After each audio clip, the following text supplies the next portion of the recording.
Welcome everyone. आज हम discuss करने वाले हैं मॉक टेस्ट 3 का जनरल एप्टीट्यूड। तो देखते हैं हमारा फर्स्ट क्वेश्चन क्या था। फर्स्ट क्वेश्चन है, a person while distributing some mangoes to his friends observe that if he gives 10 each 9 mangoes are left with him, but if he gives 9 each 8 are left, if he gives 8 each 7 are left and so on. Lastly, if he gives 2 each 1 is left, the number of mangoes the person has। अब देखो, जैसे ये question है, अगर आप इसको question को numerically solve करने जाएंगे तो काफी बड़ा पड़ सकता है। ठीक है, तो आप इस क्वेश्चन को एलिमिनेशन मेथड से कीजिए। आप ऑप्शन को रखकर देखिए कि ये सारी सेटिस्फाई कर रहा है क्या प्रॉब्लम को, जो भी हमें स्टेटमेंट दिया हुआ है, और अगर नहीं कर रहा है तो उसको एलिमिनेट कर दीजिए।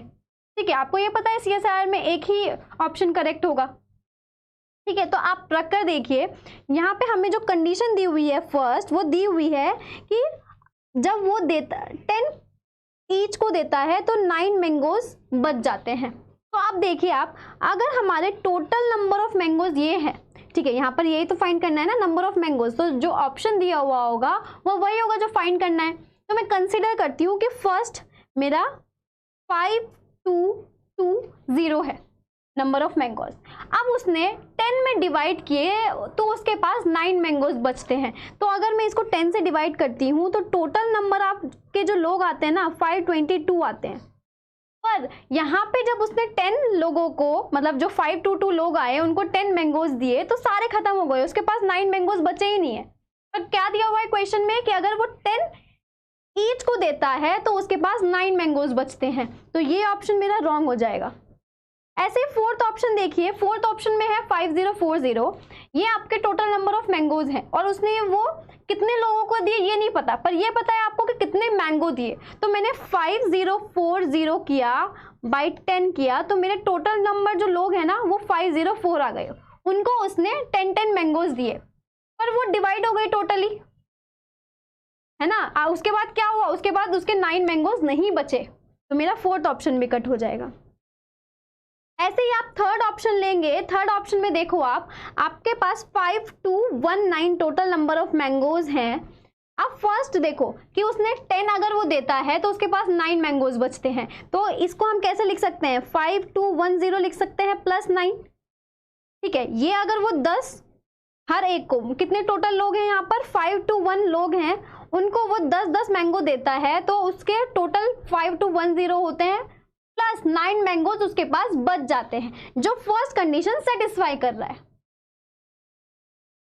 करेक्ट, तो हमारा ये ऑप्शन हो सकता है, पर हमें आगे वाली कंडीशन भी देखनी है कि क्या आगे वाली कंडीशन को सेटिस्फाई कर रहा है। तो आप देखो कि अगर मैं 5219 9 ईच को देता है, वो मतलब क्या 9 से डिवाइड करना है मुझको इसको, वो तो हमारा जो 8 बचने चाहिए उसके पास, है ना, 8 बचने चाहिए। अगर मैं इसमें से 8 हटा देती हूँ, मतलब 8 माइनस कर देती हूँ मैंगोज, तो वो मेरे 9 से पूरा डिविजिबल हो जाना चाहिए, क्योंकि 9 लोगों में वो पूरा डिवाइड हो जाए तब उसके पास 8 मैंगोज बच रहे हैं। करेक्ट, तो क्या कर रही हूं मैं यहाँ पर, मैंने प्लस 8 किया और यहाँ पे 11 कर दिया। ठीक है, अब ये वाले मैंगोज मेरे टोटली डिवाइड हो जाए 9 से और प्लस 8 बचे, तब मेरा 5219 आंसर करेक्ट होगा, क्योंकि ये मेरी फर्स्ट कंडीशन को सेटिस्फाई कर रहा है, तो इसलिए मैं सेकंड कंडीशन पर आई, तो ये भी मेरा सेटिस्फाई कर रहा है। 5211 हमारा टोटली डिविजिबल है 9 को। अब हम थर्ड कंडीशन पर आते हैं, 8 ईच वाले पे। अगर यहाँ पर मैं 5219 है मेरे पास मैंगोज, उसको मैं बांट रही हूँ लोगों में, 8 एक पर्सन को दे रही हूँ, उसके बाद मुझे 7 बच रहे हैं। तो अगर इन मैंगोज में से मैं 7 हटा देती हूँ, 7 हटा देती हूँ मतलब कितना बचा आपका 5212 बचा, है ना। अब आपके पास कितना बचा 5212 बचा। अब आपको इसको डिवाइड करना है कितने लोगों में, 8 मैंगोज, जितने यहां से लोग आएंगे ना उनको 8 मैंगोज देने हैं। ठीक है, तो अब आप जब देखोगे कि ये हमारा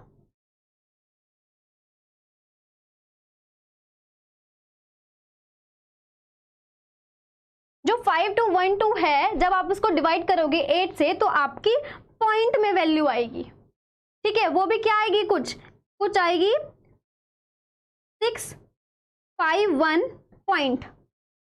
ठीक है, अब मैंगोज तो आपके कोई किसी एक इंटीजर फॉर्म में जाएंगे ना, वो पॉइंट फॉर्म में तो नहीं आएंगे, तो हमारा ये ऑप्शन रॉन्ग हो जाएगा। तो कौन सा बचा? सेकंड ऑप्शन, जिसमें आपकी सारी सेटिस्फाई करेंगे कि अगर आप ये मैंगोज कितने लोगों को बांटते हो, जितने भी लोग आएंगे उसमें से सब लोगों को आप 10 मैंगोज देते हो तो आपके पास 9 मैंगोज बचते हैं। इन मैंगोज में से अगर आप हर किसी को 9 मैंगोज देते हो तो आपके पास 8 बचते हैं। ऐसे करके सारी कंडीशन को सेटिस्फाई करेगा। फर्स्ट और फोर्थ ऑप्शन हमारा क्यों रॉन्ग हुआ? क्योंकि जो ये मैंगोज थे ना, तब जब हर एक इंसान को 10 मैंगो मिल रहे थे, ये पता है ना आपको, तो हमने 10 से डिवाइड किया तो आपको टोटल नंबर ऑफ पर्सन्स मिल गए, तो हमारा वो टोटली डिविजिबल हो गया, उसके पास कोई मैंगो बचा ही नहीं। पर क्या दिया हुआ है कि 10 मैंगोज जब वो दे देगा तो उसके पास 9 मैंगोज बचने चाहिए। फर्स्ट और फोर्थ हमारा ऐसे कट हुआ। थर्ड आपका कैसे कट हुआ? थर्ड में हमारा फर्स्ट कंडीशन सेटिस्फाई कर रहा है कि जब 5 to 1 9 मैंगोज उसने डिवाइड किए लोगों में, कितना दिया उसने? 10 ईच को दिया, तो उसके पास 9 मैंगोज बच रहे थे। पर जब सेकंड केस पर आए कि जब 5 to 1 9 मैंगोज हैं उसके पास टोटल, और उसने हर एक इंसान को 9 मैंगोज दिए, तो उसके पास 8 भी बच रहे थे। पर अब जब वो थर्ड केस पे आया, जब वो 8 मैंगोज सबको दे रहा था, टोटल मैंगोज 5 to 1 9 थे, तो उसके पास 7 मैंगोज नहीं बच रहे थे। ठीक है, क्योंकि जो हमारे, अगर मैं जैसे ये वाला है 5 to 1 9, इसमें से मैं 7 माइनस कर देती हूँ कि अब जो नंबर आएगा वो मेरा टोटली डिविजिबल होना चाहिए 8 से, पर वो टोटली डिविजिबल ही नहीं है। तो हमारा कौन सा ऑप्शन करेक्ट हो जाएगा? सेकेंड ऑप्शन करेक्ट हो जाएगा। ओके, नेक्स्ट देखते हैं।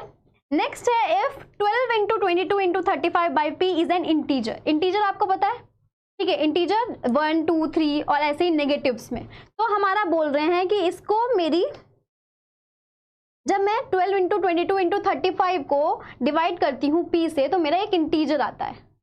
तो क्या p की वैल्यू नहीं हो सकती है? तो आप रख के देखो, अगर मैं 12 into 22 into 35 by 15 करती हूँ, तो देखो ये काट दिया मैंने, किससे काटा? 3 से काटा। तो ठीक है, एक मेरी इंटीजर आएगा, आपको मल्टीप्लाई करने की जरूरत नहीं है, ठीक है, क्योंकि हमें इंटीजर चाहिए, इसमें इंटीजर मिल गया है मुझको, तो ये मेरा ऑप्शन नहीं हो सकता। सेकंड में देखती हूँ 21, 12 into 22 into 35 by 21, ये कैसे होगा? 4 and 7, ये फिर से आपका कट गया, तो यहाँ पे फिर से आपका इंटीजर मिल गया। थर्ड, जब हम 28 रखते हैं 12 into 22 into 35 by 28, तो आपका क्या बन रहा है?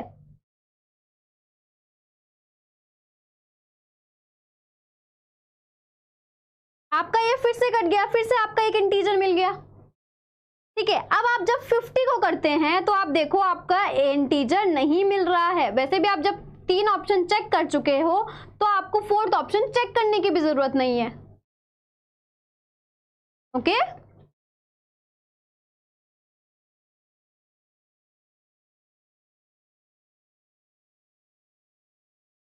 ठीक है, अब देखो इसमें कैसे, इसमें कट करती हूँ 2 से, कितना बचा? 25, ये 5 और 7। अब ये कुछ भी कटेगा नहीं, तो ये कौन से टर्म में आ रहा है? मेरा फ्रैक्शन की टर्म में आ रहा है, तो कौन सा पॉसिबल नहीं है? फोर्थ ऑप्शन, 50 पॉसिबल नहीं है p की वैल्यू। इस क्वेश्चन में कुछ नहीं था, बस आपको p को इन ऑप्शन से रिप्लेस करना था और फिर देखना था कि किसके हम p जिसको रख रहे हैं किसमें हमारा इंटीजर नहीं मिल रहा है, क्योंकि यहाँ पे था कि कौन सी वैल्यू p की नहीं हो सकती है, तो हमारी 50 नहीं हो सकती। ओके, नेक्स्ट क्वेश्चन देखते हैं हम। नेक्स्ट क्वेश्चन है, the captain of a cricket team of 11 members is 26 years old and the wicket keeper is 3 years older। यहाँ पे कैप्टन की हमारी एज दे दी है, वो कितनी है? 26 है, और विकेट कीपर की 3 years older मतलब 29 है, वो कैप्टन से 3 साल बड़ा है। अब क्वेश्चन में बोल रहा है कि the ages of these two are excluded. अगर मैं कैप्टन और विकेट कीपर की एजेस को हटा देती हूँ तो जो मेरी एवरेज एज आती है रिमेनिंग प्लेयर्स की, वो कितनी आती है? 1 year लेस आती है, जितनी मेरी पूरी टीम की आती है। ठीक है, और हमें फाइंड क्या करना है? Average age of the team की फाइंड करना है। ठीक है, तो हम कंसिडर करते हैं कि जो ये एवरेज एज है ये मेरी x है, average age of the team be x। Correct. अब यहां पर दिया हुआ है 11 मेंबर्स हैं टोटल, मेरे पास, तो यहाँ पर एवरेज ऑफ होल टीम कितना हो जाएगा?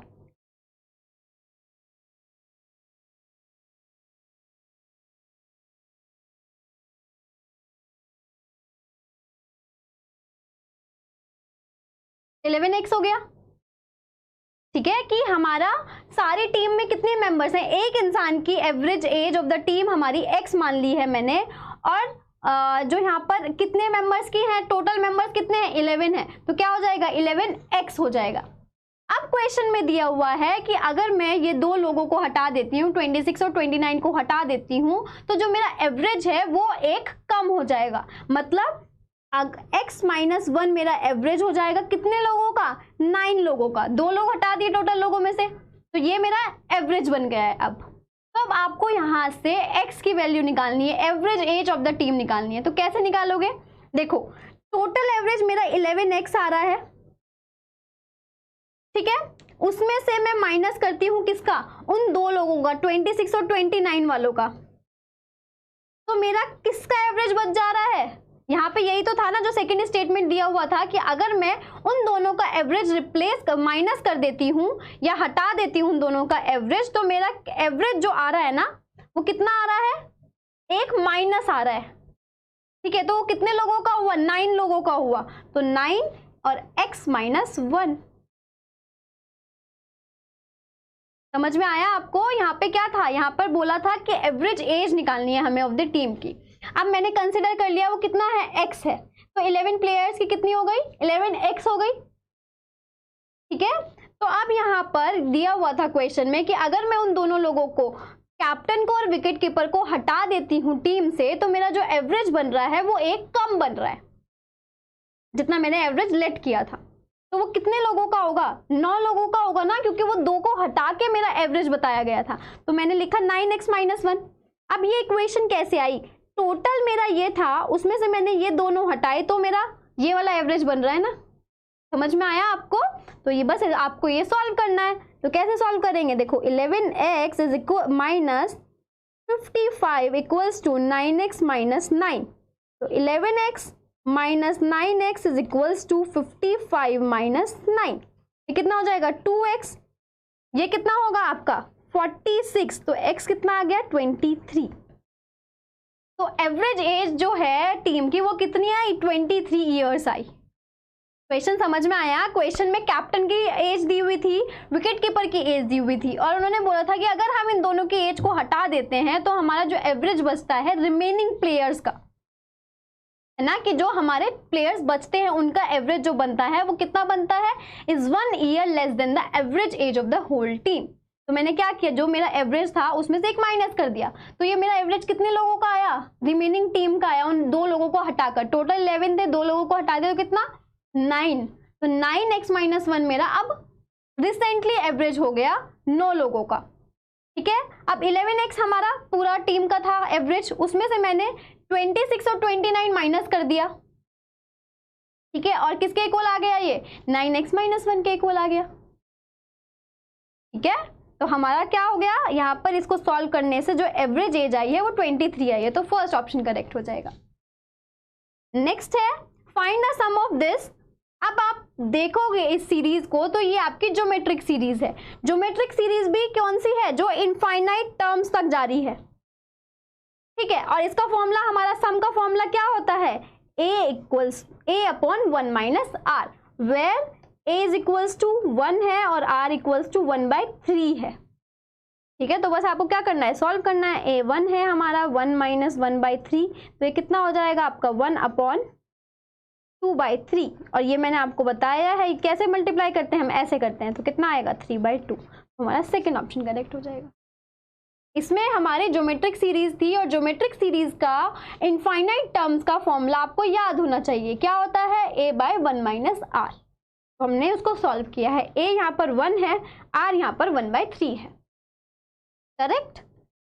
नेक्स्ट है, ए shop is offering discounts on shirts costing 20 rupees each. ठीक है, यहाँ पर है जो एक शॉप है, ऑफर कर रही है डिस्काउंट्स ऑन शर्ट्स जिसकी कॉस्ट है 20 रुपीज ईच। अब आपको क्वेश्चन को ब्रेक कर करके पढ़ना है। क्वेश्चन में बोला है कि इफ राजीव बाइज 2 शर्ट्स अगर राजीव हमारी 2 शर्ट्स खरीदता है, he will be offered a discount of 15%, उसको 15% का डिस्काउंट मिलता है। ठीक है, कि अगर राजीव हमारी 2 शर्ट खरीदता है, he will be offered a discount of 15% on the first shirt. जो फर्स्ट शर्ट है उस पे उसको 20% का डिस्काउंट मिलता है। तो हम कैसे फाइंड करते हैं डिस्काउंट? 15% of 20 rupees. तो ये कितना हो जाएगा आपका?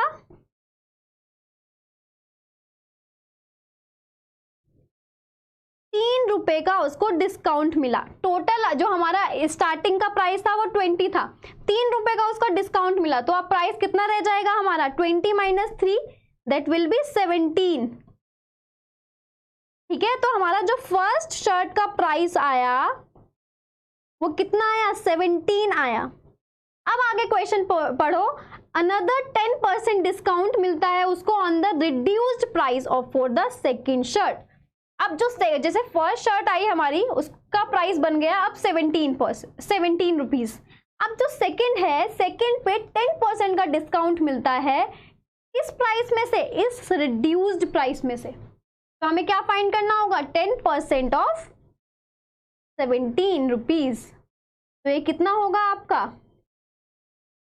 1.7 रुपीज। करेक्ट। तो ये हमारा 1.7 का हमें डिस्काउंट मिला, कितने में से? 17 में से। तो ये कितना बन रहा है आपका? 17, 1.7, 15.3 रुपीज। ये आपका सेकेंड शर्ट का प्राइस आया। तो अब यहाँ पर क्या है? हाउ मच वुड राजीव पे for 2 shirt at this shop, कि उसको राजीव को कितना पे करना पड़ेगा इन दोनों शर्ट का। तो फर्स्ट का प्राइस मुझे 17 पड़ा, सेकंड का मेरा 15.3 पड़ा। तो आपको क्या करना है? नॉर्मली दोनों को ऐड करना है। तो ऐड कर दीजिए 17 + 15.3, तो कितना आ जाएगा आपका? 32.3 रुपीज। समझ में आ रहा है आपको? क्वेश्चन में कुछ नहीं था, जो यहाँ पर था कि जो शॉप है वो ऑफर कर रही है डिस्काउंट्स जिसकी कॉस्ट 20 रुपीज है। तो उसने फर्स्ट शर्ट पर कितना डिस्काउंट ऑफर किया? 15%।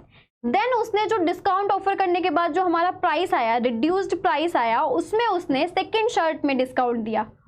कितना? 10%। तो 10% ऑफ रिड्यूस्ड प्राइस निकाला मैंने, तो 1.7 आया। ठीक है, और रिड्यूस प्राइस क्या था? 17 था। तो 17 में से हमारा 1.7 कम हुआ, तो कितना बचा? 15.3। अब मैंने 15.3 और 17 को ऐड किया तो मेरा 32.3 रुपीज आया। उसको 2 शर्ट्स का प्राइस कितना पड़ा? 32.3 रुपीज। तो हमारा सेकेंड ऑप्शन करेक्ट हो जाएगा। ठीक है, नेक्स्ट है A and B can do a job together in 10 days. जो ए और बी है वो दोनों साथ में जॉब करते हैं 10 डेज में। ए एंड सी टुगेदर करते हैं 15 डेज में, बी एंड सी टुगेदर करते हैं 30 डेज में। The number of days required to do the job individually by A, B and C respectively. अब यहाँ पर साथ साथ वाला काम दिया हुआ है। अब हमें ए, बी, सी का अलग अलग काम बताना है कि वो अगर अलग अलग काम करेंगे तो कितना होगा। ठीक है, अब आपको पता होगा कि वर्क हमारा क्या होता है? वर्क इज इक्वल्स टू 1/टाइम होता है। ठीक है, तो अगर मैं a + b लिखती हूं, मेरा a + b का 1 डेज वर्क लिखती हूं, तो ये मेरा कितना बनेगा? Is equals to 1/10। अगेन किसका है? a + c का है। कितना? 1 डे वर्क। वो कितना बन रहा है आपका? 1/15 बन रहा है। b + c का कितना बन रहा है? 1/30 बन रहा है। ठीक है, तो अब यहाँ पर जो बताना है हमें सबका इंडिविजुअली बताना है। अगर मैं इन सब के काम को ऐड कर देती हूं तो मेरा क्या बन रहा है? 2 × a + b + c is equals to 1/10 + 1/15 + 1/30। इन सबको मैंने ऐड कर दिया। इन सबके ऐड करने के बाद मेरा कितना वर्क बन रहा है? 1/5 बन रहा है। जब आप इसको सॉल्व करेंगे, एलसीएम लेके इसको सॉल्व करेंगे तो आपका 1/5 वर्क आएगा। ठीक है, तो हमारा a + b + c का साथ में काम करने का काम कितना आया, ये 2 था, ये 2 भी मेरा इधर चला गया तो कितना आया 1/10 आया। ठीक है, a प्लस बी प्लस सी का 1 डे वर्क कितना आया आपका 1/10 आया। अब आपको फाइंड क्या करना है, a का वर्क फाइंड करना है। अब आपने जब तीनों का वर्क फाइंड कर लिया और आपके पास a प्लस बी का है तो क्या आप c का नहीं निकाल सकते? कैसे निकाल सकते हो, देखो a plus B plus C minus a plus B, तो ये कितना हुआ 1/10 माइनस a प्लस बी का कितना हुआ 1/10, तो हमारा c का तो 0 ही हो गया, c का कोई काम ही नहीं है। ठीक है, यहाँ पे था the number of days required to do the job individually by A B and C respectively is, तो सी का हमारा 0 वर्क है। तो आप देखो किस किस ऑप्शन में हमारा सी का 0 वर्क है। यहाँ पे रेस्पेक्टिवली वर्ड दिया हुआ है तो सी का सबसे लास्ट में होगा। तो देखो हमारा किस किस ऑप्शन में दिया हुआ है, फर्स्ट ऑप्शन में दिया हुआ है और सेकेंड ऑप्शन में दिया हुआ है, तो थर्ड और फोर्थ हमारा कभी ऑप्शन नहीं होगा। अब हम अगर बी या सी में से किसी का भी एक का निकाल लेते हैं तो हमारा ऑप्शन मिल जाएगा। तो अब निकालो, आप किसी का भी निकाल लो। तो मैं निकालती हूँ a plus B plus C minus कर देती हूँ a प्लस सी का वर्क, तो मेरा किसका आ जाएगा b का आ जाएगा। a प्लस बी प्लस सी का कितना है 1/10 है, a प्लस सी का कितना है 1/15 है, तो यहाँ से कितना आएगा आपका 15 माइनस 10 150, तो यहाँ से 50/150 आया आपका 30। तो यहाँ से आपका b का कितना आया, कितने नंबर ऑफ डेज आए इसके 30 डेज आए। यहाँ पे जो ये इसका वर्क है 20 का 1 डे वर्क है 1/30, और अब आपको टाइम पूछा होगा तो वर्क इज इक्वल्स टू 1/टाइम होता है, तो टाइम कितना हो गया 30 डेज, तो बी के आपके 30 डेज आए। तो आप देखिए किस ऑप्शन में हमारा 30 दिया हुआ है, बी में, इस ऑप्शन में दिया हुआ है, तो फर्स्ट ऑप्शन करेक्ट हो जाएगा।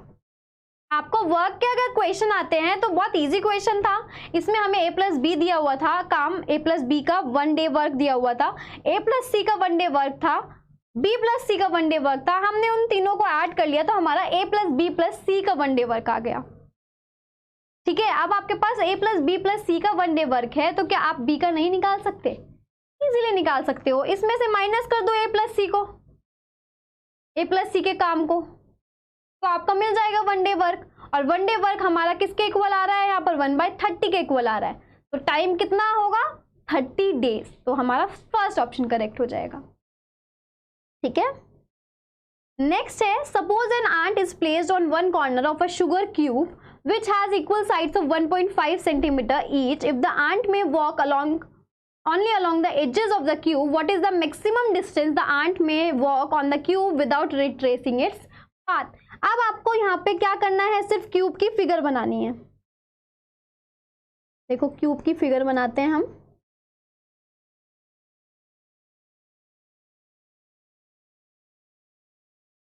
ठीक है, ये आपका क्यूब बना। अब आपको पाथ बताना है कि आपका वो पाथ क्या होगा। ठीक है, तो देखो अगर मैं यहां से स्टार्ट करती हूं तो वो आंट यहां से चलेगी, यहाँ चलेगी। इन्होंने क्या दिया हुआ है कि विदाउट रिट्रेसिंग इट्स पाथ, मतलब उस पाथ पे वो दोबारा नहीं जाने चाहिए, तो वो मैक्सिमम डिस्टेंस कितना कवर करेगी। देखो ये यहाँ से चली वो, फिर इस पे आई, फिर इस पे आई, एंड देन अगेन वो जहाँ थी वहां पर आ गई। इसने पाथ रिट्रेस नहीं किया ना, अब चेंज कर लेगी, वो यहाँ से यहाँ चली जाएगी, फिर देन यहाँ जाएगी, फिर यहाँ जाएगी।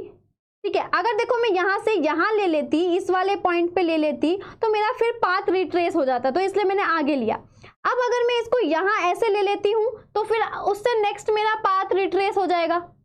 ठीक है, तो अब मैंने कैसे किया, इसको ऐसे ले लिया, और इसको अगर मैं देखो इसको ऐसे ले लेती हूँ तो भी ठीक है, इसको ऊपर ले लेती हूँ तो भी ठीक है, क्योंकि खत्म ही हो रही है ये लाइन, तो मैंने इसको ऐसे ले लिया। तो अब देखो कितनी नंबर ऑफ एजेस आई हमारी, क्योंकि एक एज 1.5 सेंटीमीटर की है, तो जितनी एज होगी उतना उसने मैक्सिमम डिस्टेंस कवर किया होगा। तो देखो 1 2 3 4 दिस 5 6 7 8 एंड 9, तो उसने टोटल एजेस कितनी करी, 9 करी। तो आप जैसे सोच रहे होंगे कि ये वाली एज भी छूट गई हमारी, ये वाली एज भी छूट गई, ये वाली एज भी छूट गई, है ना, तो क्यों नहीं लिया?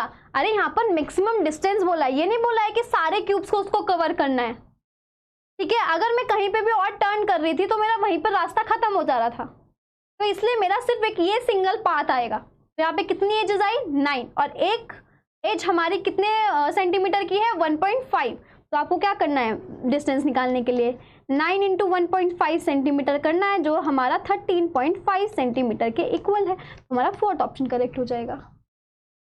ओके, नेक्स्ट देखते हैं। नेक्स्ट है there are 2 cubes on the table in which the volume of the second is half that of the first. यहाँ पे अगर मैं कंसिडर करती हूँ, देखो वॉल्यूम दिया हुआ है सेकेंड का is half that of a first, तो मैं फर्स्ट क्यूब है जो फर्स्ट क्यूब को लेट करती हूँ, उसका जो साइड है ए लेट करती हूँ। सेकेंड क्यूब का जो मैं साइड है वो स्मॉल ए लेट करती हूँ। ठीक है, अब यहाँ पर वॉल्यूम तो पता होगा ना, वॉल्यूम का फॉर्मूला पता होगा आपको, क्यूब का क्या होता है ए क्यूब होता है। तो हमारा इसका वॉल्यूम ऑफ फर्स्ट क्यूब कितना आ जाएगा, ए क्यूब आएगा, एंड सेकंड का ए क्यूब आएगा। स्मॉल और कैपिटल का डिफरेंस है। अब हम इस स्टेटमेंट में रखते हैं, ये स्टेटमेंट है कि वॉल्यूम ऑफ द सेकंड हमारा ए क्यूब है, इज आया तो इक्वल्स टू आ गया half of the first volume, तो फर्स्ट हमारा ए क्यूब है, तो हमारी ये एक स्टेटमेंट बन गई, एक इक्वेशन बन गई। ठीक है, तो अब इसको मैं अगर ए की वैल्यू निकालती हूं तो ये 3 है, तो इधर मेरा क्या आ जाएगा 1/2 A3 की पावर 1/3। तो अब आपका यहाँ से ए क्यूब है और इंटू 1/3, तो ये तो ए बन जाएगा और नीचे क्या आ जाएगा 2 की पावर 1/3 आ जाएगा। तो यहाँ से आपकी ए की वैल्यू ये आ गई।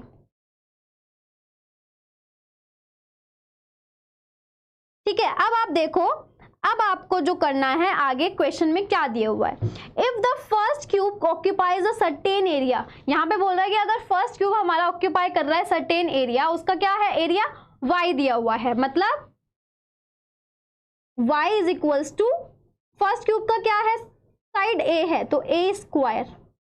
अब हमें फाइंड क्या करना है, area does the second occupy. हमें सेकंड क्यूब का एरिया निकालना है कि वो कितना एरिया कवर कर रहा है। ठीक है, तो मतलब हमें फाइंड क्या करना है, स्मॉल ए स्क्वायर फाइंड करना है। ठीक है, ये इन्होंने दिया हुआ है कि जो y के इक्वल है हमारा फर्स्ट का एरिया। ठीक है, एरिया का फॉर्मूला क्या होता है, ए स्क्वायर होता है। तो यहाँ पे जो हमारी फर्स्ट क्यूब की साइड है वो कैपिटल ए है, तो ए स्क्वायर हो गया। क्या अब आप ए स्क्वायर की वैल्यू नहीं निकाल सकते जब आपके पास ए है ऑलरेडी? बिल्कुल निकाल सकते हैं। तो डालो यहाँ पर वैल्यू, देखो a/2 की पावर 1/3 का होल स्क्वायर, तो ये कितना हो जाएगा आपका ए स्क्वायर अपॉन 2 की पावर 3। तो ए स्क्वायर देखो क्या थी, y था। आपको ऑप्शन में देख सकते हो कि y की टर्म में है, तो ए स्क्वायर को y डालो और ये आपका कितना बन जाएगा, इसको मैं 2 ऐसे भी तो लिख सकती हूँ ना, करेक्ट। तो क्या होगा 4 की पावर 1/3 हो जाएगा। ठीक है, मतलब y√3/4। समझ में आया आपको? क्वेश्चन में कुछ नहीं था, क्वेश्चन में फर्स्ट का हमें वॉल्यूम निकालना था फर्स्ट क्यूब का, सेकंड क्यूब का, फिर एक इक्वेशन दी हुई थी कि volume of second is half that of the first cube. तो मेरी क्या इक्वेशन आ गई थी, ये वाली मेरी इक्वेशन आ गई थी। इसको सॉल्व किया तो मेरी ए की वैल्यू आई। उसके बाद इन्होंने एरिया दिया हुआ था फर्स्ट का which is equals to Y.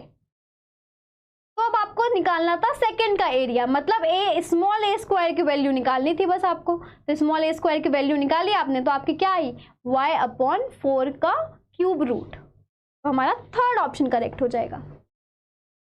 ठीक है, नेक्स्ट है if v be the volume of a cuboid of dimension x y z and a surface area then a/v will be equals to। देखो volume भी पता है हमें क्या होता है, वॉल्यूम पता है क्यूबॉइड का क्या होता है, और सरफेस एरिया भी पता है हमें क्या होता है। तो पहले हम सरफेस एरिया लिखते हैं। सरफेस एरिया जो क्यूबॉइड का होता है वो हमारा क्या फॉर्मूला होता है सरफेस एरिया का, सरफेस एरिया का होता है 2 into XY plus YZ plus ZX, और V कितना होता है हमारा, नॉर्मली XYZ होता है। अब हमें निकालना क्या है, a/v निकालना है। तो a/v ये मैं लेट कर देती हूँ a से, तो कितना हो जाएगा आपका 2XY plus YZ plus ZX upon XYZ। तो कितना होगा आपका, 2 कॉमन लेके रखती हूँ मैं, XYZ को लिखा ऐसे, XY बाय XYZ लिखा, प्लस YZ बाय XYZ लिखा, प्लस ZX बाय XYZ लिखा। तो एक्स वाई से एक्स वाई कैंसिल हुआ, वाई जेड से वाई जेड कैंसिल हुआ, जेड एक्स से जेड एक्स। तो आपका क्या बच रहा है 2/1/x plus 1/y plus 1/z। आपको कौन सा ऑप्शन करेक्ट हो जाएगा? थर्ड ऑप्शन करेक्ट हो जाएगा। ओके, नेक्स्ट देखते हैं। नेक्स्ट है, in a town of 10,000 families it was found 40% by newspaper A, 20% by newspaper B, 10% by newspaper C, 5% of the families by A and B, 3% by B and C, 4% by A and C. If 2% by all the three newspaper, then the number of families which buy none of the newspaper A, B and C. इस question को हम किससे कर सकते हैं? Venn diagram से कर सकते हैं। हाँ, तो हम ड्रॉ करते हैं इसका वेन डायग्राम। वो कैसा होगा देखो। सबसे पहले मैंने आपको बताया था कि जब भी आपको वेन डायग्राम्स के क्वेश्चंस दिए होते हैं तो उसमें सबसे पहले जो आपको मेंशन करना होता है वो बोथ जो तीनों चीज लिए हुए हैं ना उसको मेंशन करना होता है। अब देखो यहाँ पर हमें 2% दिया हुआ है जिसने तीनों न्यूज़पेपर खरीदे हुए हैं। अगर मैं ये ए मानती हूँ, ये बी मानती हूँ, ये सी मानती हूँ, परसेंट में गिवन है तो मतलब क्या होगा, जो ये टोटल हमारा ये दिया हुआ है ये हमारा 100% होगा। ठीक है, ये पूरा सर्कल के अंदर 100% होगा। तो जितना यहाँ पर है वो मतलब ए बी सी न्यूज़पेपर ले रहे हैं, और जो नहीं ले रहे हैं वो कहाँ आएंगे? वो हमारे इस बाहर में आएंगे। और हमें फाइंड भी यही वाला पार्ट करना है जो शेडेड है। करेक्ट। अब देखो यहाँ पर 2% है जो तीनों न्यूज़पेपर खरीद रहे हैं, तो कौन सा पार्ट है जो तीनों में कॉमन है? ये वाला पार्ट, तो ये मेरा 2 हो जाएगा। नेक्स्ट है कि 4% ए एंड सी कर रहे हैं, ए एंड सी का कॉमन पार्ट ये है, ये 2 ऑलरेडी है तो ये 2 हो जाएगा क्योंकि टोटल 4 है। करेक्ट।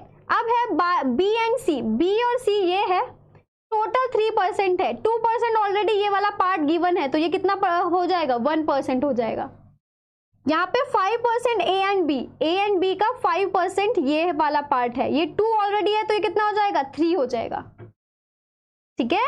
अब आपको फाइंड करना है 10% बाय न्यूज़पेपर सी, ये वाला आपका कितने लोग खरीद रहे हैं? 10 लोग खरीद रहे हैं। ये 5 ऑलरेडी यहाँ पर है तो ओनली सी कितने लोग हैं? 5%। ठीक है। अब आपका यहाँ पर देखो बी वाले लोग कितने खरीद रहे हैं? 20% खरीद रहे हैं, तो ये यहाँ पर मेरा 6 ऑलरेडी है तो कितना हो जाएगा यहाँ पर? 14%। ठीक है। अब सेम यहाँ पर ए वाले कॉन्सेप्ट में भी हो जाएगा, 40% टोटल ए है और ये वाला पार्ट ऑलरेडी कवर है तो ये कितना बनेगा आपका? ये आपका बन जाएगा 33%। ठीक है। अब अगर मैं इन सब को ऐड कर देती हूं तो मेरे वो लोग आ जाएंगे जो एटलीस्ट एक पेपर खरीद रहे हैं, और हमें फाइंड क्या करना है कि जो पेपर खरीद ही नहीं रहे हैं। तो 100% में से अगर मैं माइनस कर देती हूँ वो लोग जो मेरे न्यूज़पेपर खरीद रहे हैं तो कौन लोग आ जाएंगे? जो मेरे न्यूज़पेपर रीड ही नहीं कर रहे हैं। करेक्ट। तो यहाँ पे देखो इन सबको मुझे ऐड करना होगा, तो जो ये टोटल ए है ये मेरा कितना गिवन है? 40 है, तो ये मेरा 40 हो जाएगा। 40 प्लस ये 14 प्लस 1 प्लस 5 कितना बना? ये मेरा 60% लोग जो हैं वो मेरे न्यूज़पेपर खरीद रहे हैं। तो 100 में से 60% लोग इंटरेस्टेड हैं न्यूज़पेपर में, तो वो 40% मेरे यहाँ बाहर वाले लोग हैं जो न्यूज़पेपर में इंटरेस्टेड नहीं है। ठीक है। तो वो कितने लोग हैं? 40%। 100 माइनस 60 इज इक्वल्स टू 40% लोग जो हैं वो इंटरेस्टेड नहीं है मेरे न्यूज़पेपर में। और हमें फाइंड क्या करना था? Number of families which buy none of the newspaper A B and C. तो यहाँ पर टोटल फैमिलीज दी हुई है आपको, उसमें से टोटल फैमिलीज में से आपके 60% लोग न्यूज़पेपर खरीद रहे हैं पर 40% आपके न्यूज़पेपर नहीं खरीद रहे। तो आप क्या करोगे? 40% निकाल दोगे अपनी टोटल फैमिलीज का जो मेरे न्यूज़पेपर में इंटरेस्टेड नहीं है। तो कितना आएगा आपका? 40% ऑफ 10,000 आपका आ जाएगा 4,000। तो 4,000 वो लोग हैं जो मेरे पेपर नहीं खरीद रहे हैं, तो 4th ऑप्शन करेक्ट हो जाएगा। ओके। नेक्स्ट क्वेश्चन है, how many letting orders are possible for the Indian cricket team if there is a square of 15 to choose from such the captain mister Dhoni is always chosen. यहाँ पे जैसे होती है ना कि फर्स्ट टर्न हमारी हमेशा रोहित की होती है, देन कोई और आता है, देन कोई और आता है ना। तो यहाँ पे ये बोल रहा है कि हमें कितने ऑर्डर्स में हम ऐसे लोगों को भेज सकते हैं। और आपको पता है कि टोटल टीम में कितने मेंबर्स होते हैं, 11 मेंबर्स होते हैं। 11 मेंबर्स में से उन्होंने एक धोनी चूज किया हुआ है कि धोनी ही होगा, और टोटल लोग कितने हैं आपके, 15 हैं। तो 15 में से आपको 11 लोग चूज करने हैं, पर यहाँ पर धोनी ऑलरेडी चूजन है कि धोनी तो खेलेगा ही खेलेगा। तो कैसे होगा, हमारे 15 लोग थे तो उसमें से धोनी निकल गया, धोनी को तो हमें टीम में रखना ही है। तो हमारे कितने लोग बचे, 14 लोग बचे, और 11 की टीम बनानी है। 11 में हमारा ऑलरेडी एक धोनी है, तो 14C10 हो जाएगा ना। समझ में आ रहा है। यहाँ पर टोटल लोग 15 थे, उसमें से 11 सिलेक्ट करने थे। 11 सिलेक्ट तो करने थे, पर 11 में से हमारा धोनी एक चूज किया हुआ है, मतलब वो टीम में होगा ही। तो कितने लोगों में से अब मुझे चूज करना है, 14 लोगों में से। और कितने लोग चूज करने हैं, 10 लोग चूज करने हैं। तो कितनी पॉसिबिलिटी हो जाएगी, 14C1, 14C10। अब आपकी यहाँ पर ऑर्डर्स पूछा है कि उनको जाने के ऑर्डर्स कितने पॉसिबल हैं। तो कोई भी आ सकता है ना पहले, ठीक है। सबके कितने कितने पॉसिबिलिटी है, 11 पॉसिबिलिटीज हैं। जैसे आपका फर्स्ट है, यहाँ पर फर्स्ट जो इंसान जो भी यहाँ पर होगा उसके पास कितनी चॉइसेस हैं, 11 चॉइसेस हैं कि वो या तो फर्स्ट पे जाए, सेकंड पे जाए, या 11 तक जाए। तो ये वाला होगा, उसके पास कितनी चॉइसेस हैं, क्योंकि यहाँ पर ऑलरेडी एक कोई जा चुका होगा। तो यहाँ पर कितनी चॉइसेस बची, आपके 10 चॉइसेस बची। ऐसे करके जब आप 11 प्लेस पे आओगे तो इसके पास कितनी पॉसिबिलिटी बचेंगी, 1 पॉसिबिलिटी बनेंगी। तो ये क्या बन रहा है हमारा, 11 फैक्टोरियल बन रहा है, ठीक है। तो आपको बस इसको सॉल्व करना है। ये कितना बनेगा, 14 factorial upon 10 factorial into 4 factorial and 11 factorial. तो ये कितना आएगा, 14, 13, 12 और 11, 10 फैक्टोरियल आएगा, उससे ये कट जाएगा। Then 4 into 3 into 2, 11 factorial. 11 factorial को आपको सॉल्व नहीं करना है, क्योंकि चारों ऑप्शन में हमारा 11 फैक्टोरियल है। आप इसको सॉल्व करते हैं तो आपका 1001 आएगा, तो फर्स्ट ऑप्शन करेक्ट हो जाएगा। ओके, नेक्स्ट है, if the letters of the word regulation be arranged at random, what is the probability that there will be exactly 4 letters between R and E. ठीक है, हमें एक वर्ड दिया हुआ है रेगुलेशन, उसको अरेंज करना है और यहाँ पर प्रोबेबिलिटी बतानी है कि there will be exactly 4 letters होने चाहिए बिटवीन आर एंड ई के बीच में, उसकी प्रोबेबिलिटी बतानी है। ठीक है, तो पहले हमें क्या फाइंड करना होगा, एन ई फाइंड करना होगा। एन एस तो यहाँ पर क्या है, जितने टोटल लेटर्स हैं, है ना, एन एस तो यही होती है ना कि टोटल पॉसिबिलिटीज। तो टोटल वर्ड्स कितने हैं, 1 2 3 10 है, तो 10 फैक्टोरियल हो गया एन एस। तो अब हमें एन ई निकालना है। तो अब आप देखो कि आर ई के बीच में हमारे 4 लेटर्स आने चाहिए। तो वो आर ई कहाँ कहाँ हो सकता है, देखो आर ई मेरा फर्स्ट और 5th पोजीशन पे हो सकता है कि आर यहाँ पर हो, ई यहाँ पर हो, या फिर ई यहाँ पर हो, आर यहाँ पर हो।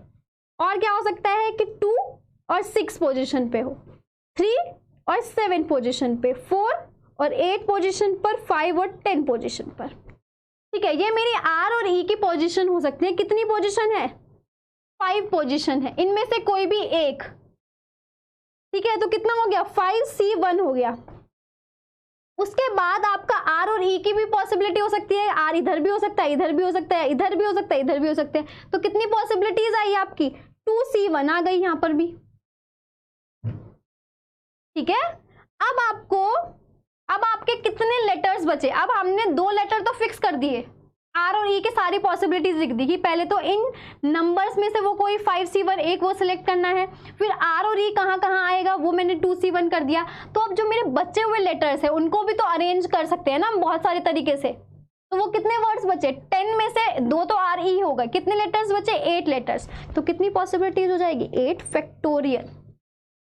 तो ये हमारा आ गया एन ई, ये एन एस।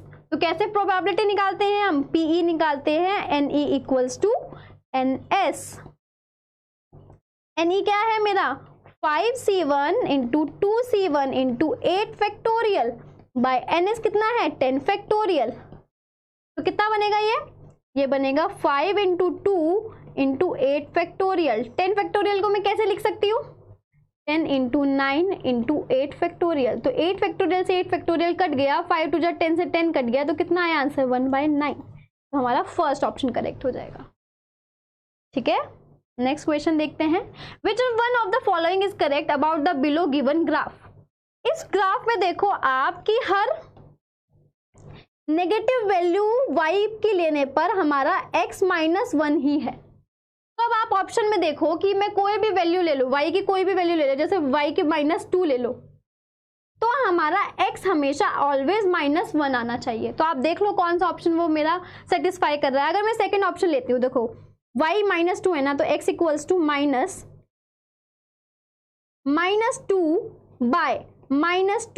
तो कितना हो गया आपका, यहां से -2 मोड से बाहर आएगा तो 2 आएगा, -2/-2 1 आ गया यहां से, और आना कितना चाहिए था, x इक्वल्स टू -1 आना चाहिए था। तो ये ऑप्शन रॉन्ग हो गया। ठीक है, आप थर्ड लेकर देखो। थर्ड में क्या है, y is equals to mod x/x। ठीक है, y मेरा क्या आना चाहिए, -2 आना चाहिए, x जब मेरा -1 है तो -1 mod किया और -1, तो ये मेरा कितना आएगा 1 -1, तो आएगा -1, पर आना कितना चाहिए था -2, तो ये भी रॉन्ग हो गया। थर्ड में भी सेम ऐसा ही कॉन्सेप्ट हो जाएगा, बस एक माइनस का ही तो फर्क आ रहा है, तो मतलब +1 हो जाएगा। ठीक है, तो पर आना कितना चाहिए था -2, तो ये भी रॉन्ग हो गया। तो फर्स्ट ऑप्शन ओनली करेक्ट है। आप फर्स्ट ऑप्शन में रखकर भी देख लो कि ये सेटिस्फाई होगा। जैसे देखो यहाँ पर y मेरा क्या होना चाहिए, x is equals to mod y/y। y मेरा कितना है, -2 है, यहाँ पर भी -2 है, मॉड से बाहर आएगा तो कितना हो जाएगा, 2 हो जाएगा, तो कितना आया -1, और -1 ही आना चाहिए था, तो फर्स्ट ऑप्शन करेक्ट हो जाएगा। ठीक है, नेक्स्ट देखते हैं हम। नेक्स्ट है 4 person can cross a bridge in 3, 7, 13, 17 minutes, only 2 can cross at a time, find the minimum time taken by the 4 to cross the bridge. यहाँ पर 4 लोग हैं, जो एक इंसान है वो 3 मिनट में कर रहा है, एक 7 में कर रहा है, एक 13 मिनट में कर रहा है, एक 17 मिनट में कर रहा है, और एक टाइम पे सिर्फ 2 लोग जा सकते हैं। तो कितना मिनिमम टाइम में वो लोग ब्रिज क्रॉस करेंगे। अगर मैक्सिमम दिया होता तो आप सारों को ऐड करके निकाल लेते मैक्सिमम टाइम के, सब एक बार 3 और 7, मतलब आप कॉम्बिनेशन बना के मैक्सिमम टाइम निकाल लेते। और यहाँ पर मिनिमम पूछा है, तो मिनिमम के लिए हमें क्या करना होगा, देखो मिनिमम के लिए मैं पहले 7 और 17 को चूज करती हूँ कि ये जा रहे हैं मेरे साथ में। देखो 7 और 17 को मैंने साथ में भेजा, तो आफ्टर 7 मिनट्स, ठीक है, 7 तो हमारा पहुंच जाएगा ना, पर 17 की 10 मिनट्स और बची हैं पहुंचने में। ठीक है, तो इसकी मेरी कितनी मिनट्स बची हैं, 10 मिनट्स बची हैं। ये मेरा क्या हो रहा है, ये मेरी जितनी मिनट्स टोटल लग रही हैं। तो आफ्टर 7 मिनट्स के बाद क्या आपके दिखा आपको कि जो हमारा 7 वाला इंसान था, जैसे आप इसको कंसिडर करो first, second, third and fourth. तो पहले हमने किसको भेजा, सेकंड को और फोर्थ को भेजा। तो आफ्टर 7 मिनट्स आपका जो सेकंड है, सेकंड रीच्ड। अब आपका जो फोर्थ है वो कब पहुंचेगा, आफ्टर 7 मिनट्स पहुंचेगा, है ना, आफ्टर 7 मिनट्स पहुंचेगा। पर हम देखो यहां पर आफ्टर 10 मिनट्स पहुंचेगा। ठीक है, अब मैं जो कंसिडर करती हूं वो साथ में इसके 13 मिनट वाला भेजती हूं। देखो इसकी कितनी मिनट बची है, मेरी 7 कवर हो गई, 10 मिनट इसकी बची है, और मैंने साथ में 13 मिनट वाला भेज दिया। ठीक है, अब इसमें देखो, इसमें आफ्टर हमारी 10 मिनट के बाद जो मेरा ये वाला इंसान था फोर्थ रीच्ड हो जाएगा, और इसमें हमारी कितनी मिनट्स बची होंगी, 3 मिनट्स बची होंगी।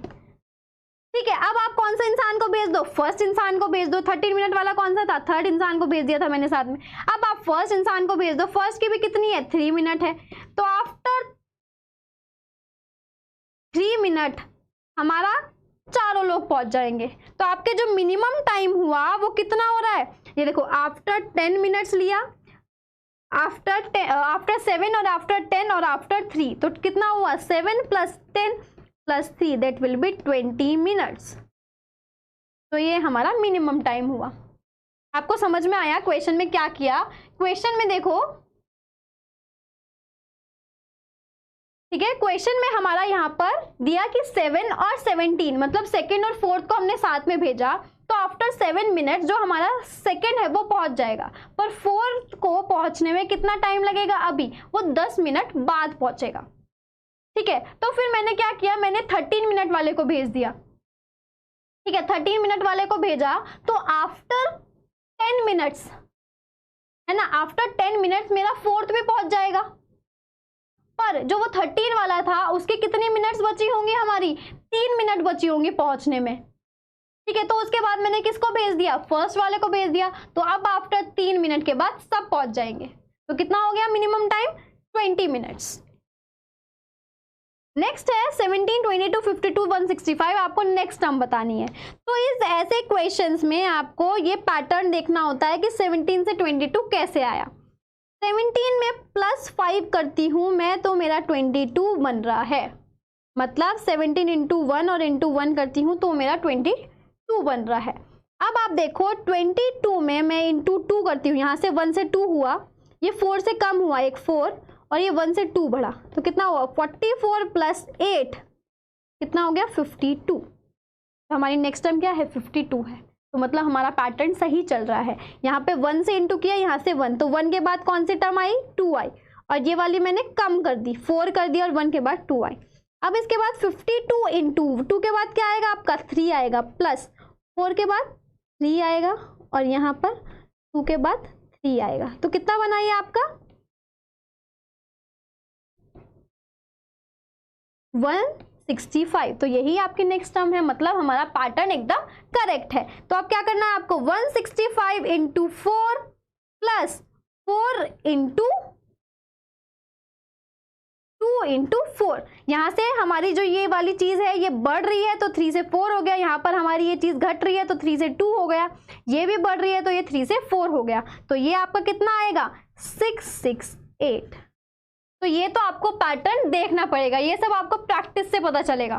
ठीक है, इस क्वेश्चन में क्या था 17 से 22 कैसे आया, मेरा +5 करने से आया, तो मैंने इंटू 1 करके देखा, तो आपका क्या चल रहा था 22, ये वाली चीज हमारी चेंज हो रही थी, जो भी ये मैंने किया है ना ये चेंज हो रहा था, तो कितना आया आपका 668। तो फोर्थ ऑप्शन करेक्ट हो जाएगा। नेक्स्ट है right triangle PQR is to be constructed in the XY plane so that the right angle is at P and line PR is parallel to X axis. The X and Y coordinates of PQR are to be integers that satisfy the inequalities। कि हमारे यहाँ पर बोल रहे हैं कि हमारी जो PQR है मतलब ट्राइंगल्स के कोऑर्डिनेट्स जो हैं वो क्या क्या हो सकते हैं, इंटीजर्स ही होंगे सिर्फ, और उनकी भी पॉसिबिलिटी दी हुई है क्या, ये x हमारा इस बीच से आएगा और y हमारा इस बीच से आएगा, तो कितने हम डिफरेंट ट्राइंगल्स बना सकते हैं। ठीक है, अब आप देखो कि जैसे इसके बीच में हमारे अगर मैं पॉइंट्स वाले नंबर्स लेने लगूँ तो बहुत सारे आते हैं, पर अगर मैं इसके सारे इंटीजर्स लेती हूँ तो इसके बीच में कितने इंटीजर्स आते हैं 10 इंटीजर्स आते हैं, और इसके बीच में कितने आते हैं 11 इंटीजर्स आते हैं। अब देखो जो भी हमारा कोऑर्डिनेट्स होते हैं, जो भी हमारे कोऑर्डिनेट्स होते हैं किसी भी ट्राइंगल के, वो किस फॉर्म में होते हैं x और y की फॉर्म में होते हैं, है ना, x और y के फॉर्म में होते हैं। अब देखो कि यहाँ पर x की मेरी कितनी वैल्यूज हो रही हैं 10 वैल्यूज चेंज कर सकती हूँ मैं, y की कितनी वैल्यूज चेंज कर सकती हूँ मैं 11 वैल्यूज चेंज कर सकती हूँ, तो टोटल ट्राइंगल्स कितने होंगे मेरे 10 इंटू 11 दैट विल बी 110। समझ में आया। इसमें आपको क्या था, यहाँ पर x के दे दी थी पॉसिबिलिटीज क्या है -4 से 5 जा रही है, जिसके बीच में मेरे 10 इंटीजर्स आ रहे थे, 6 से जब 16 जा रहा है तो उसके बीच में मेरे 11 इंटीजर्स आ रहे थे। तो हमारा जो कोऑर्डिनेट्स होते हैं ट्राइंगल के वो किस फॉर्म में होते हैं x y की फॉर्म में, x की 10 वैल्यूज चेंज कर सकते हैं, y की 11 वैल्यूज चेंज कर सकते हैं, तो टोटल कितने डिफरेंट ट्राइंगल्स बन सकते हैं 110 ट्राइंगल्स बन सकते हैं। तो आंसर कौन सा हो जाएगा फर्स्ट ऑप्शन। ठीक है, नेक्स्ट देखते हैं। A window is made up of a square portion and equilateral triangle portion above it. The base of the triangular portion coincides with the upper side of the square. If the perimeter of the window is 6 meter, the area of the window in meter square. अब देखो यहाँ पर दिया हुआ है ऐसे कुछ कि ये हमारा ट्राइंगल है और नीचे स्क्वायर है और इसका पैरामीटर, ये तो पता है ना इक्विलेटरल ट्राइंगल का साइड्स इक्वल होती हैं, अगर ये साइड ए है तो ये भी ए होगी और ये स्क्वायर है तो ये चारों साइड ए होगी। अब इन्होंने हमें पैरामीटर दे दिया, पैरामीटर क्या होता है सबका जो भी आउटर लाइंस होती है उनका सम। तो यहाँ पर कितनी आउटर लाइंस हैं, 5 है, तो 5a इज इक्वल्स टू 6 हो गया, a इज इक्वल्स टू 6.5, तो a आपका कितना आ गया, 1.2 मीटर आ गया। अब आपको फाइंड क्या करना है, एरिया फाइंड करना है, तो आप इसका भी एरिया और इसका भी एरिया कर सकते हैं। इक्विलेटरल का क्या फॉर्मूला होता है, √3/4 a स्क्वायर प्लस स्क्वायर का क्या होता है, a स्क्वायर। ठीक है, तो आपको क्या करना है, √3/4 1.2 का स्क्वायर प्लस 1.2 का स्क्वायर। आप इसको सॉल्व करेंगे तो आपका आएगा 2.06 मीटर स्क्वायर। तो हमारा सेकंड ऑप्शन करेक्ट हो जाएगा। ओके, नेक्स्ट है, rule states that in order to drink beer one must be over 18 years old. यहाँ पे बोल रहे हैं कि ड्रिंक पीने के लिए हमारी जो एज है वो 18 अबव होनी चाहिए। तो अब हमें बताना है, हमें P दिया हुआ है QRS, तो उसमें से बताना है कि हमें क्या चेक करना पड़ेगा। ठीक है, देखो यहाँ क्या क्या कंडीशंस दी हुई है कि P हमारा 16 है, Q हमारा 25 है, R मिल्क शेक पी रहा है, S ड्रिंकिंग बियर। अब आप देखो कि P हमारा 16 ईयर ओल्ड है, तो हमें क्या चेक करना पड़ेगा, P की तो हमें ड्रिंक भी चेक करनी पड़ेगी कि वो क्या पी रहा है ना, कि 16, क्या पता P वाला हमारा बियर पी रहा हो। तो और यहाँ पर क्या दिया हुआ है कि किसी बार में हमारी 18 अबव होनी चाहिए बियर पीने के लिए। तो हमें एक तो P की एज चेक करनी पड़ेगी, Q तो 25 का है, वो कुछ भी कर सकता है, ड्रिंक भी कर सकता है या फिर कुछ और भी पी रहा है वो, तो वो कर सकता है, तो हमें Q का कुछ चेक नहीं करना पड़ेगा। R हमारा मिल्क शेक पी रहा है, तो R का भी हमें कुछ चेक नहीं करना पड़ेगा, है ना, R मिल्क शेक पी रहा है ना। तो यहाँ पर जो बार में वो लगाई हुई है एलिजिबिलिटी, वो सिर्फ ड्रिंक के लिए लगाई है कि अगर कोई ड्रिंक कर रहा है तो उसकी एज हमारी अबव 18 होनी चाहिए। ठीक है, R हमारा मिल्क शेक पी रहा है, तो इसकी भी हमें कुछ चेक नहीं करना, 25 का भी कुछ चेक नहीं करना। S इज ड्रिंकिंग बियर, अब S हमारा बियर पी रहा है, तो S की मुझे क्या चेक करनी पड़ेगी, एज चेक करनी पड़ेगी। तो क्या क्या चेक करना है, हमें P की ड्रिंक चेक करनी है और S की एज चेक करनी है, तो इसलिए मेरा सेकेंड ऑप्शन करेक्ट हो जाएगा। ओके, नेक्स्ट है, AB is the diameter of a circle, center O, C is the point on the circumference of the circle such that triangle angle CAB is equals to 2 into angle CBA. What is the size of angle CBA? मतलब यहाँ पर क्या दिया हुआ है हमें, CAB ये वाला अगर मैं x लेट करती हूँ तो मेरा जो ये वाला बन रहा है CBA, ये मेरा क्या बन रहा है, अगर मैं CBA को x लेट करती हूँ, इसको x लेट करती हूँ, तो ये मेरा 2x बन रहा है। ठीक है, अब आपको जो फाइंड करना है वो फाइंड करना है, ये x की वैल्यू फाइंड करनी है, बस आपको यहाँ पर CBA फाइंड करना है। यहाँ पर क्या पॉसिबिलिटी दी कि जो एंगल CAB है वो इक्वल है 2 इंटू एंगल CBA के। अगर मैं CBA को x लेट कर लेती हूँ, CBA मेरा ये है, तो मेरा जो ये CAB होगा 2x हो जाएगा। और आपको पता होगा कि जो जैसे हमारा ये सर्कल है, ये डायमीटर के जो सामने वाला एंगल होता है वो कितने का होता है, 90 डिग्री का होता है। ये हमारे सर्कल की प्रॉपर्टी है। ठीक है, और आपको ये भी पता है किसी भी ट्राइंगल के सारे एंगल्स का सम कितना होता है, 180 होता है। तो आपको क्या करना है, 90 into 2x plus x is equals to 180, तो 3x plus 90 is equals to 180, तो कितना हो जाएगा, 3x is equals to 90, x is equals to 30 degree. तो आपका फर्स्ट ऑप्शन करेक्ट हो जाएगा। x की वैल्यू तो फाइंड करनी थी, x हमने क्या माना था, CBA, और यहाँ पर CBA ही फाइंड करना है, तो हमारा फर्स्ट ऑप्शन करेक्ट हो जाएगा। ओके, नेक्स्ट है, tourist drives 10 kilometre towards east and turns to the right hand drives 3 kilometre, then he drives. ठीक है, ऐसे क्वेश्चन को हमें स्टार्टिंग से पढ़ो और ड्रॉ करते चलो। यहाँ पे आपको पता है कि जैसे ये मेरा नॉर्थ होता है, ये मेरा साउथ होता है, ये मेरा ईस्ट एंड ये मेरा वेस्ट। अब क्वेश्चन में बोला है कि 10 किलोमीटर टुवार्ड्स ईस्ट, कोई यहाँ पर है, वो 10 किलोमीटर टुवार्ड किस चल रहा है, ईस्ट के चल रहा है। अब उसने बोला कि turns to the right hand drives 3 kilometre, उसने टर्न किया 3 किलोमीटर राइट हैंड पे, तो एक 3 किलोमीटर चला। Then he drives towards west, फिर वो वेस्ट की साइड चला, मतलब वेस्ट की साइड हुआ टर्निंग टू इट्स राइट। तो जैसे वो ऐसे होगा, ठीक है ना, अपने इस जैसे ये वाला साइड उसका कैसे बैठेगा, जैसे उल्टा करके बैठेगा, तो उल्टा साइड में देखो राइट हैंड साइड कौन सा बैठेगा उसका, ये वाला साइड बैठेगा। कितना चला वो? 3 किलोमीटर चला। He then turns to his left, फिर उसने अपने लेफ्ट में टर्न किया, कितना? 2 kilometre. Finally he turns to his right and travel 7 kilometre. वो फिर से चला और कितना चला? 7 किलोमीटर। ठीक है, ये उसका इनिशियल डिस्टेंस, इनिशियल पॉइंट था, ये उसका फाइनल पॉइंट है। अब उसने पूछा है क्वेश्चन में, how far is he from his starting point and in which direction would he be, कि जहाँ से वो चला था और जहाँ अब वो पहुँचा है उसमें कितना डिस्टेंस आया है। तो देखो वो यहाँ से चला था और वो यहाँ पे पहुँचा। ठीक है, देखो ये 10 डिस्टेंस था और ये भी हमारा कितना डिस्टेंस बन रहा है? ये 3 है और ये हमारा 7 है, तो ये भी मेरा 10 बन रहा है। मतलब क्या कि ये दोनों एक ही लाइन में है। तो अब हमें फाइंड करना है सिर्फ ये वाला डिस्टेंस कि ये कितना होगा। तो ये कितना होगा? देखो ये मेरा 3 है, ये मेरा 2 है, तो ये मेरा कितना आ गया? 5 आ गया। 5 किलोमीटर। 5 किलोमीटर सिर्फ इस ऑप्शन में दिया हुआ है। और साउथ भी आप बता सकते हो, अगर वो यहाँ था और अब वो यहाँ पहुँच गया है तो अपने साउथ में ही तो है। जैसे वो यहाँ था और वो फिर अब यहाँ पहुँच गया, तो किस डायरेक्शन में गया? साउथ में गया। कितना आ जाएगा?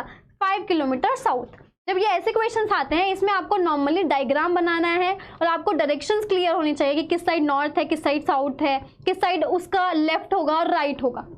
इस क्वेश्चन में कुछ भी नहीं था। इस क्वेश्चन में वो नॉर्मली ड्रॉ किया हमने हम और पूछा कि जहाँ से वो चला था और जहाँ वो लास्ट में पहुँचा उसके बीच का डिस्टेंस बताना है।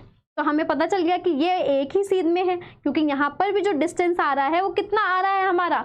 यहाँ से 10 ही आ रहा है और ये भी 10 आ रहा है मेरा। ठीक है, तो ये मैंने डिस्टेंस निकाल लिया किससे? 3 + 2, तो मेरा 5 किलोमीटर डिस्टेंस आ गया बीच में, जहाँ से वो चला था और जहाँ वो अब पहुँचा है। और उसकी डायरेक्शन कौन सी है? साउथ है। तो इसका ऑप्शन 4 करेक्ट हो जाएगा। ओके, तो हमारे सारे क्वेश्चंस कंप्लीट हो गए हैं। तो थैंक यू सो मच।